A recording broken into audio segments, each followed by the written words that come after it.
Hello everyone! Today I will explain the material about analytical exposition. Before that, let me introduce myself. My name is Nikomang Nadia Trendari and my number is 24.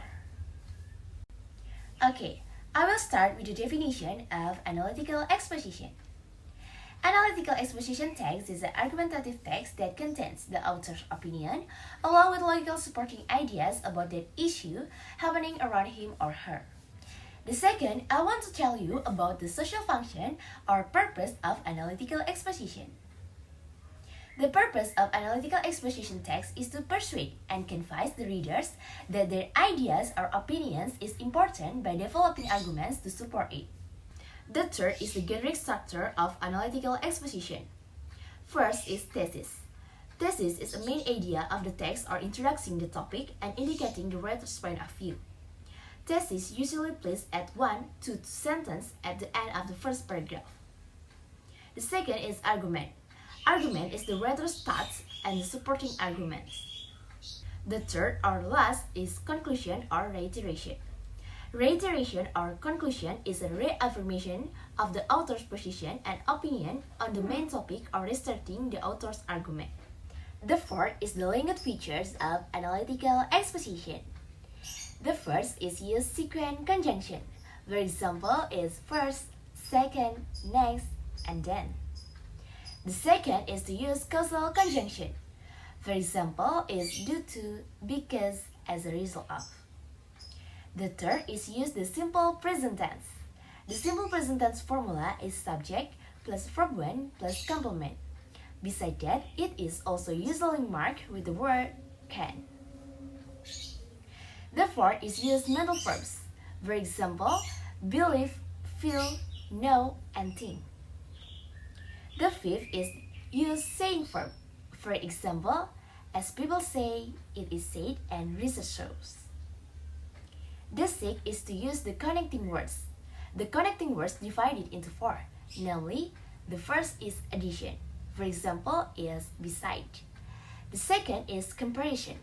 For example, is meanwhile. The third is cause effect, and the last is time or order. For your information, time or order are same with sequence conjunction, and cause effect are same with causal conjunction. And the last but not least is the words that express your attitudes.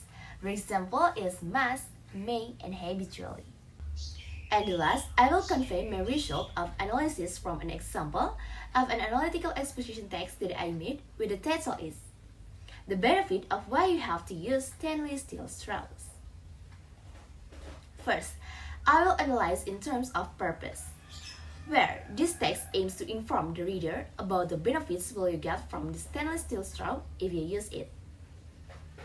And second, I will analyze in terms of structure, where in the example text that I made, there are 3 structures of the analytical exposition text, namely thesis, argument, and conclusion or reiteration.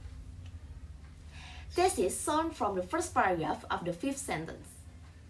For the argument section, shows in 2nd, 3rd, and 4th paragraph. And for the conclusion or reiteration, it is shown in the last paragraph or the 5th paragraph. And the last, I will analyze in terms of language features. In the text that I made contains several language features, analytical exposition text, namely, first, using causal conjunction, namely, due to, which is shown in the 2nd sentence of 1st paragraph, because of, which is shown in the 4th sentence of the 1st paragraph, and because, which is shown in the 2nd sentence of the 4th paragraph and last paragraph. The second, use a sequence conjunction, namely, first, second, and third, each of which is shown in the 1st sentence in 2nd, 3rd, and 4th paragraphs. The third is use the simple present tense, which is indicated by the word can, in the 2nd sentence of the 4th paragraph. Next, using a word that expresses the author attitude, namely good, in the 5th sentence of the 1st paragraph. And the last is use the saying verb, namely according to the 1st sentence of the 2nd paragraph. So, that's all my explanation about the analytical exposition text. Thank you for listening and have a nice day!